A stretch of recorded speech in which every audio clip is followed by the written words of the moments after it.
At his news conference this morning, he may have been revealing more than he knew. The stakes couldn't be any higher, as I said earlier, in the world in which we live. There are extreme elements that use religion to achieve objectives. He was talking, of course, about extreme elements using religion in Iraq. But an hour later, Mr. Bush posed with officials from the Southern Baptist Convention. It is described as the largest, most influential evangelical denomination in a new book by the former #2 man in Bush's Office of Faith-Based Initiatives. The book, Tempting Faith, not out until Monday. But in our third story tonight, a Countdown exclusive, we've obtained a copy, and it is a devastating work. Author David Quo's conservative Christian credentials are impeccable, his resume sprinkled with names like Bennett and Ashcroft. Now, as the Foley cover-up has many evangelical Christians wondering whether the GOP is really in sync with their values, Tempting Faith provides the answer. No way. Quo citing one example after another of a White House that repeatedly uses evangelical Christians for their votes while consistently giving them nothing in return. A White House which routinely speaks of the nation's most famous evangelical leaders behind their backs with contempt and derision. Furthermore, faith-based initiatives were not only stiffed on one public promise after another by Mr. Bush, the office itself was eventually forced to answer an even higher calling, electing Republican politicians. Quo's bottom line, the Bush White House is playing millions of American Christians for suckers. According to Quo, Karl Rove's office referred to evangelical leaders as the nuts. Quo says national Christian leaders received hugs and smiles in person and then were dismissed behind their backs and described as ridiculous, out of control, and just plain goofy. So how does the Bush White House keep the nuts turning out at the polls? One way, regular conference calls with groups led by Pat Robertson, James Dobson, Ted Haggard, and radio hosts like Michael Reagan. Quo says participants were asked to talk to their people about whatever issue was pending. Advice was solicited, but that advice rarely went much further than the conference call. The true purpose of these calls was to keep prominent social conservatives and their groups or audiences happy. Let's pray together. They did get some things from the Bush White House, like the National Day of Prayer, another one of the eye-rolling Christian events, Quo says, and passes to be in the crowd greeting the president when he arrived on Air Force One, or tickets for a speech he was giving in their hometown.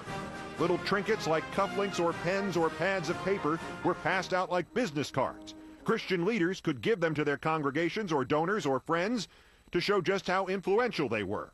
Making politically active Christians personally happy meant having to worry far less about the Christian political agenda. When cufflinks were not enough, the White House played the Jesus card, reminding Christian leaders that, quote, they knew the president's faith and begging for patience. And the Office of Faith-Based Initiatives? According to Quo, White House staff didn't want to have anything to do with the faith-based initiative because they didn't understand it any more than did congressional Republicans. They didn't lie awake at night trying to kill it. They simply didn't care. Quo relates one faith-based promise after another, billions of dollars in funding and tax credits going unfulfilled year after promise after year. He recounts one specific funding exchange with Mr. Bush. Bush, $8 billion in new dollars? Quo, no, sir, $8 billion in existing dollars for which groups will find it technically easier to apply. But faith-based groups have been getting that money for years. Bush, $8 billion. That's what we'll tell them, $8 billion in new funds for faith-based groups. Why bother lying? Quo says the faith-based initiative had the potential to successfully evangelize more voters than any other. According to Quo, the office spent much of its time on two missions. One, trying and failing to prove Mr. Bush's claim of regulatory bias against religious charities hiring who they wanted. Quote, finding these examples became a huge priority, but religious groups had encountered very few instances of actual problems with their hiring practices. It really wasn't that bad at all. Another mission, lobbying the president to make good on his own promises. How? Quo says they tried to prove their political value by turning the once bipartisan faith-based initiatives into a political operation. It wasn't just discrimination against non-Christian charities. One official who rated grant applications told Quo, when I saw one of those non-Christian groups in the set I was reviewing, I just stopped looking at them and gave them a 0. A lot of us did. The office was also, literally, a taxpayer-funded part of the Republican campaign machinery. In 2002, Quo says, the office decided to hold roundtable events for threatened incumbents with faith and community leaders, using the aura of our White House power to get a diverse group of faith and community leaders to a nonpartisan event discussing how best to help poor people in their area. White House Political Affairs Director Ken Mehlman, quote, loved the idea and gave us our marching orders. There were 20 targets, including Saxby Chambliss in Georgia and John Shimkus in Illinois.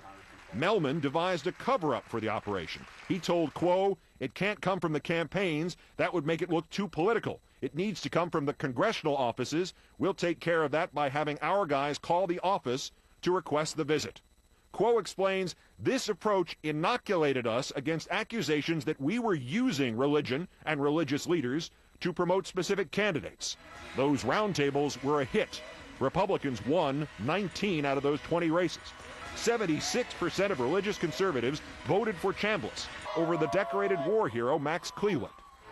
And Bush's 2004 victory in Ohio, that, quote, was at least partially tied to the conferences they had launched there 2 years before. By that time, Quo had left the White House, concluding, quote, it was mocking the millions of faithful Christians who had put their trust and hope in the president and his administration. Bush knew his so-called compassion agenda was languishing and had no problem with that. We confess our need for a If you would question Mr. Quo's credibility, you should know that his former boss also quit the White House, complaining in his one public interview that politics drove absolutely everything in the Bush administration. There is more, much more revealed in Tempting Faith, how Jack Kemp was tricked into sounding like a religious conservative without even knowing it, Jerry Falwell's astonishing behavior at the 9/11 Day of Remembrance, and considerably more as our countdown exclusive on Tempting Faith continues here tomorrow night. With political